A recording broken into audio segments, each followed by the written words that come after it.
أعوذ بالله من الشيطان الرجيم বিসমিল্লাহির রহমানির রহিম। আসসালামু আলাইকুম গাইস। আজকে আমি এমন একটি বিষয় নিয়ে আলোচনা করতে যাচ্ছি, সেটি হচ্ছে আফসোস। মানুষ মৃত্যুর পরে যে আফসোসগুলো করবে সেইটি আমার আলোচনার মূল বিষয়। আর এ বিষয়ে কোরআন কি বলে?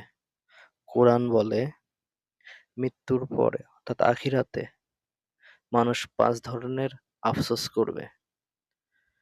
১ নম্বরে ঈমানের আফসোস, ২ নম্বরে আমলের আফসোস, ৩ নম্বরে বন্ধুর আফসোস, ৪ নম্বরে সময়ের আফসোস, ৫ নম্বরে কিতাবের আফসোস। এখন ১ নম্বর যে আফসোসটা করবে সেটি হলো ঈমানের আফসোস।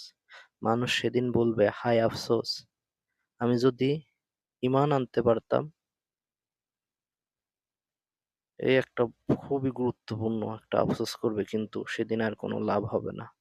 ২য় নাম্বার আফসোস আমলের আফসোস।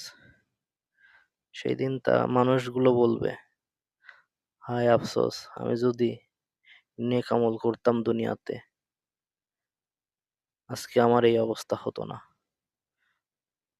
৩য় নাম্বার আফসোস বন্ধুর আফসোস। বন্ধু একটা গুরুত্বপূর্ণ বিষয়। আমরা বন্ধু সিলেক্ট করতে পারি না দুনিয়াতে। খারাপ লোকদের সাথে চলাফেরা করি, খারাপ মানুষদের বন্ধু বানাই। অথচ সেদিন এই বন্ধুর পাওয়া নিয়েও আফসোস করবে। কারণ একজন ভালো বন্ধু সবসময় তার জন্য দুনিয়া ও আখিরাতের জন্য ভালো কিছুই বয়ে আনে। আর সেই দিন সেই একজন ভালো বন্ধুর আফসোসই করবে। সেদিন আফসোস করবে, হায়! আমি যদি অমুককে বন্ধু না বানিয়ে একজন নেককার ভালো মানুষকে আমার বন্ধু বানাইতাম। ৪র্থ নাম্বার আফসোস হলো সময়ের আফসোস। এটিও একটি গুরুত্বপূর্ণ বিষয়। সময় থাকতে আমরা কোনো কাজ করি না। নামাজ পড়বো বলে আজকে পড়বো না, কালকে পড়বো। কালকে পর্যন্ত বেঁচে থাকবো কিনা সেই আশাটাও করি না। তাই সময়ের কাজ সময়ে করতে হবে। সময় থাকতে নেক আমল করে দুনিয়া ত্যাগ করতে হবে।